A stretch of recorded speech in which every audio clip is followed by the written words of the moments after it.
Getting your glow on this year. Question and answer with Oh She Glows, Angela Liddon.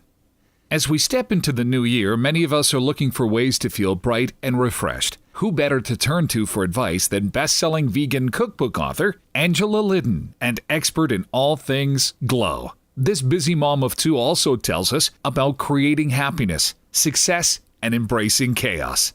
We've just come out of the holiday season, a time when many of us are feeling that holiday food hangover. What are your best plant-based tips for getting your glow on in the new year? Angela, everyone is different, but my surefire way to get back on track in less than an hour is making certain I kick things off with a great sweat and a nourishing breakfast. I feel like a new person after a spin class. It's the fastest way for me to feel myself again, and the endorphin boost motivates me to eat healthy all day long.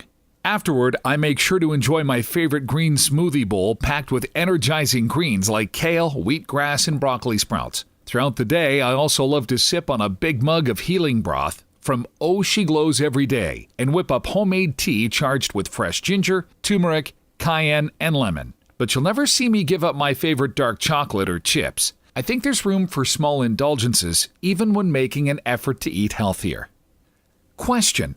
This is the time of year when the internet explodes with stories, advice, and tips on detoxing. What are your thoughts on this approach to achieving wellness?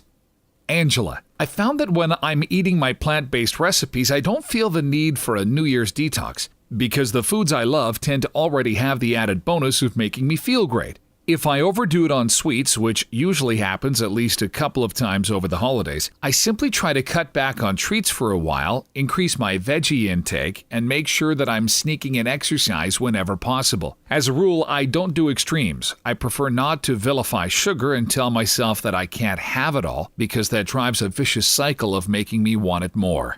Question. Talk to us about your personal relief in transitioning from vegan to label-free and how that has impacted your day-to-day in a positive way. Angela, let's face it, the eating journey we're all on is ever-evolving, and if it doesn't include a little flexibility, then what's the point? With a vegan label, I began feeling mounting pressure, internally and externally, to be perfect all the time. Without a label, I feel much more at ease and confident in trusting my own instincts. Question. Your food photography is beautiful and your recipes look like works of art. How closely does what we see on social media reveal your real-life mealtime?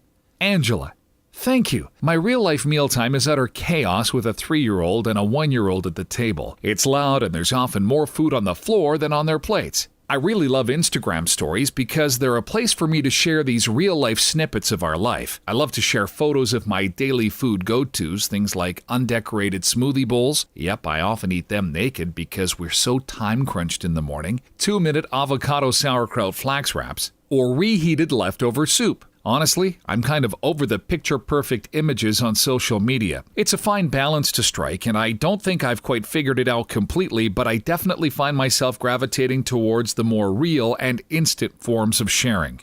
Question. As a creative entrepreneur with a family, including 2 little ones, life can be stressful and unpredictable, which can make self-care challenging. You've obviously got things sorted in the nutrition department, but you also incorporate daily happiness habits, like making the bed daily and turning off your email push notifications.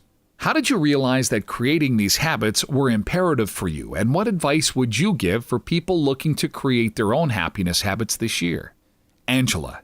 Well, it looks like I blew the bed-making commitment a long time ago. Bed-making definitely doesn't happen since having kids, but boy, does it feel good when it does. I can say that I've successfully stuck with disabling email notifications on my phone. It was one of the best work-related things I've ever done. Another trick I've been keeping up is one borrowed from my OSG editor, Tara. She suggested finding pockets of time during the day to incorporate small goals that help chip away at mastering a bigger achievement. For example, since I wait 3 minutes for my French press coffee to brew each morning, I learned to dedicate this 3-minute pocket of time to doing push-ups. It's just a few minutes each day, but I've already noticed an improvement in my arm definition and strength. For anyone who is looking to create a happiness bit, I would look at the area you most want to improve on. and then start with a very small, achievable goal. If you need stress relief, maybe commit to doing a few minutes of a meditation app each night while in bed. If you want to improve meal planning, commit to spending just an hour each Sunday to cook. I find, for myself anyway, small, attainable goals tend to stick, whereas big, lofty ones often become forgotten within a few weeks. Question. Your first cookbook, Oh She Glows, was a runaway hit, an award-winning bestseller that won over veggies and non-veggies alike. Your latest book, Oh She Glows Every Day, was recently awarded a Taste Canada Gold Medal Award for Best Health and Special Diet Cookbook. What do you attribute your success to?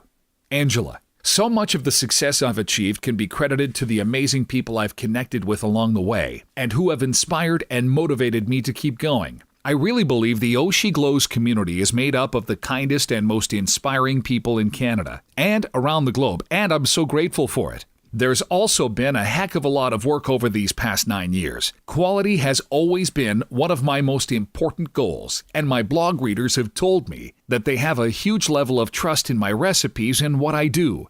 Earning and keeping that trust with each new post, recipe, or book is so important to me. Question. You've built such an amazing platform over the years. Besides your success as a published author, you still run your world-renowned Oh She Glows blog. You have a recipe app and a flourishing social media following. What's your advice for others who are building their dreams or working on manifesting their destiny? Angela. If you can find a thing that, to you, is worth it all, living, breathing, and giving up evenings and weekends for, then succeed in sticking with it for several years without getting bored of it, it's probably a real passion. I've been burned out at times over the years, and I think it's important to allow yourself time and space to take a step back. But there were also many years early on when I just put my nose to the grindstone and worked around the clock. If you find something you love enough, go for it and give it all you got. I also have to add that I don't entirely agree with the saying, quote, when you're living your passion, it doesn't really feel like work, end quote. Pursuing your passion is definitely a ton of hard work, and it can feel like a ton of hard work, but that's okay. It's not all rainbows and sunshine. Question. With 2 cookbooks and 2 babies being delivered back-to-back 2 times over, what are your plans for achieving balance in 2018? Angela. Yes, babies and books seem to go hand in hand in our household. Now, that's one sentence I never thought I'd be writing. I don't seem to do balance all that well. Now that we have kids, I find I can have 1, maybe 2 things in balance in my life at the same time. I don't even bother to try to have everything running smoothly because I know it's unrealistic at this stage in my life. I'm learning to embrace the chaos. One big step for me in 2017 was hiring more help for the business. I now have my first full-time team member, and I hope to continue to look for ways that I can ask for help in 2018.